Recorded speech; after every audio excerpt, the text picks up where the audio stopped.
Okay, so anybody, who's got this figured out?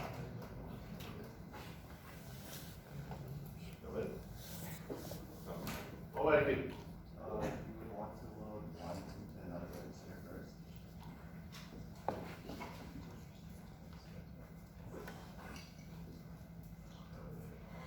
And then what you would have is parentheses. So we're doing this, right? So the 1 is because that's the one that we scaled by 4. So we have R1, R3, 4, R2. Okay. So this 1 is there, scaled by 4 becomes a 4. Does that make sense? Same thing, you would do the same thing here, but you would go to 0. Okay.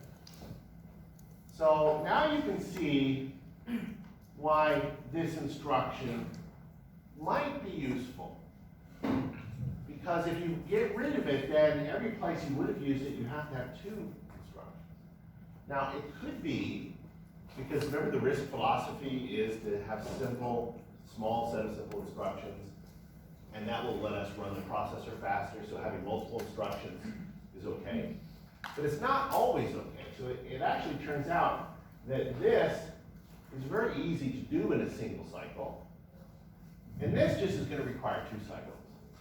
And in fact, if you look at this, this is kind of a bad instruction because it's a big instruction. Now, maybe in other instruction set this would be a bit bigger, and ours is small. The rest would be offset as 15. But here, the trade-off was because this is so common. Every single local variable, every single object, instance variable, you're going to be using either this or this. Super, super common. I have a special instruction, a special addressing mode just for that. For that one, why aren't you allowed to just put like the S1 to where R3 is? S1, I don't know. Oh, you mean the $sign one? Yeah. Right here.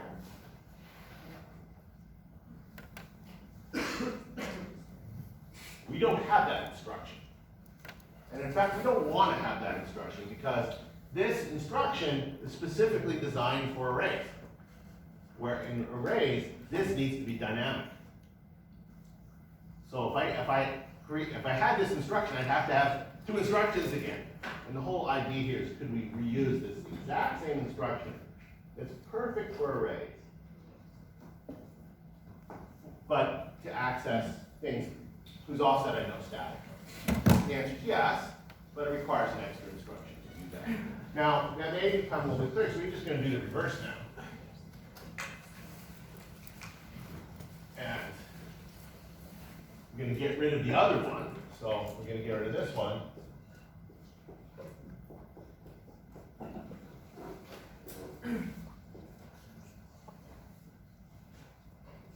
And here I have the access I equals A to J. So to do this, I'm going to first load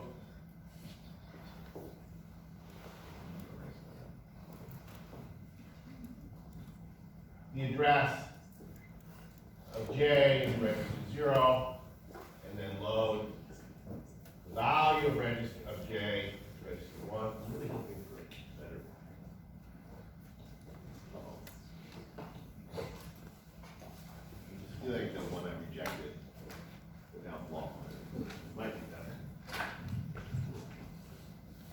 So this R1 equals divided J, and then I load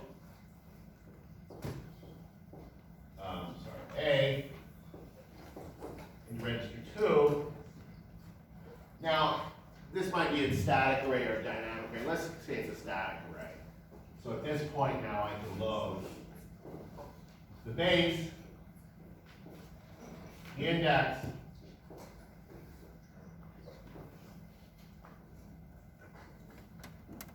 so now R3 equals A to J, and now I finish off by storing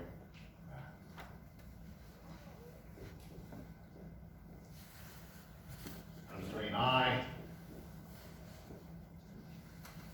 So I'm going to store the value I loaded S3, R3 into memory at the address R4, and that is I equals A to J.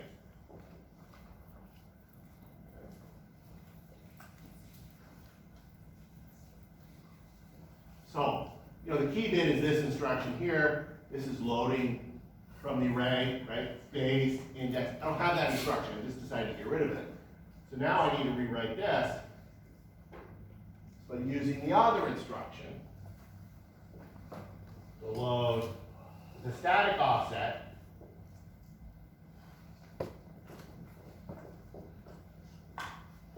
Okay, so do that.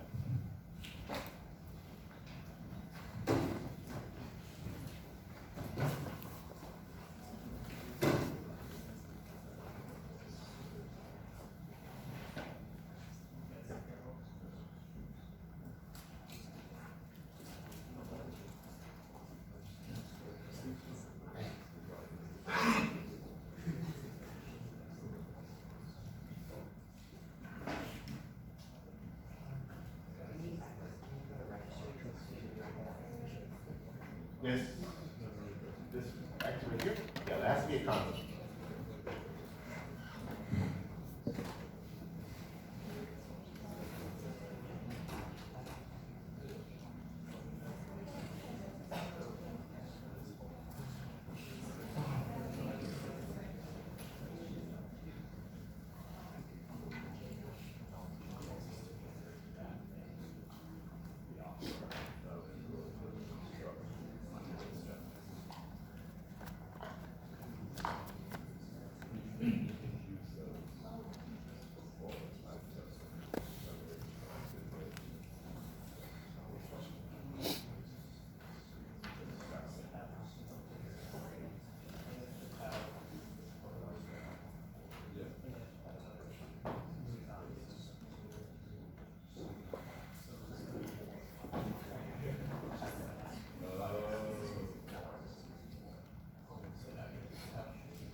Okay, so I know, like the last instruction here is going to be of this form, load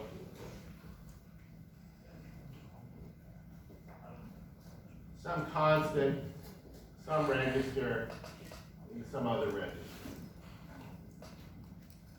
And this constant will represent the offset that's added to that register. What will that constant be? Yeah, well, it should be 4 times j, but is that a constant? No. No. So what is that constant? You have no choice. You can't right now know it. Yeah, so what happens? What does that be? 0. So therefore, we know that this register must actually be the address of that particular element of the array. And what we know is that this instruction actually calculates that address using the following calculation. This plus this times 4. So we actually have to do that. Right? We have to take, so this R1, we have, that's the value of A. I have to scale it to multiply it by 4. How do I do that? You're going to shift this up.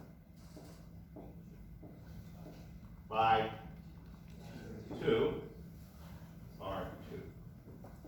So now R2 equals J times 4. And now what do I do? You're going to Add this now, previously R2 was the index. Executing this instruction, it becomes the offset. All right, so now I'm going to add the offset to the base. Oops, I can't use R2. R1. So I'm going to add, right, so I'm shifting this one, I'm shifting J. And then I want to add that to R2. So at this point, R2 is equal to the base address plus J times 4. Right? That's the base address, that's J. That's the base address, and that's J times 4. Right? And so now I can use that address. And we'll put it in R3. Okay, so again, I can do array access without that special instruction. But to do that, I have to do the scaling myself as a separate instruction, and the adding myself. And it turns out, again, in the risk philosophy, maybe that's okay, but looking at how instructions are implemented, it turns out that this whole entire calculation can easily be done in a single cycle as part of that instruction. But this is going to require 3 cycles.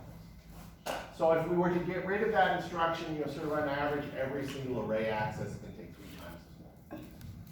At least in terms of cycles. Now, remember if you're going out to memory, the memory is going to be super slow, so in that case it really wouldn't matter. But we're hoping that lots of times we don't go all the way out to memory, we can get data from cache, which turns out to be true. So in that case, if this can complete in 1 cycle, then without that instruction, it's going to take 3 times as long. And that's the reason that we have both addressing modes. They're specifically targeted to a particular idiom that every single programming language has. Every programming language has a way in the programming language to express dynamic offsets, arrays, and static offsets, things like structs or instance variables and objects. Any questions about that? Optimization. Just like when we're writing blocks of this assembly code, is there like a preference to replacing values in as little registers as possible? Yeah, so this is something that you think about right away when you start writing assembly languages. When you're writing assembly, you have to pick the register numbers. And it's like, well, what strategy should you use? And so you'll notice the strategy I used here is to not reuse register numbers. And that's the one I recommend initially, because now we can just talk, well, I did reuse it. I could have actually made, copied this and put it somewhere else. The advantage of that is you can talk about a register number, think about a register number, and have it unambiguously throughout all the code meaning the same thing. But the strategy doesn't work very long, because there's only 8 registers. And you're going to see later we're going to use up some of them for other things, so you're going to have less. And so at a certain point you run out of registers, you have to reuse them. Now, don't worry about that right now. Later you're going to have to worry about that. But always your goal should be to write code that's easy to read. Where it's easy, as easy as possible. Don't worry about optimizing. The compiler, when it generates machine code, it will optimize the registers to try to minimize the number of memory accesses. That's its goal. You should know. Other questions? That's a great question. Okay, so we'll start on this. So here, I did several examples of declarations of structs. The exercise here is meant for us to go through and look at different syntax and what it means. I posted to Piazza a file that has many different structs in it that you can look at, and we'll continue the same way. So I've defined 2 structs, W and A, so reading left to right. Okay? And then we get to Y. So looking at the struct Y, the question is, we have like 40 seconds to do this. What is the offset j in y. Like if I was going to load j, I say load, then there'd be some number here at, if the address of the struct is not 0. What's that number? Think about that.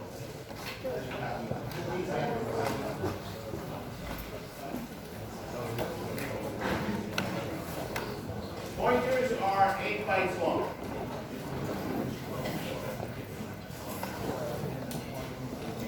Okay, so insert 4 pointers are 8. Who says 12? Wrong. 16.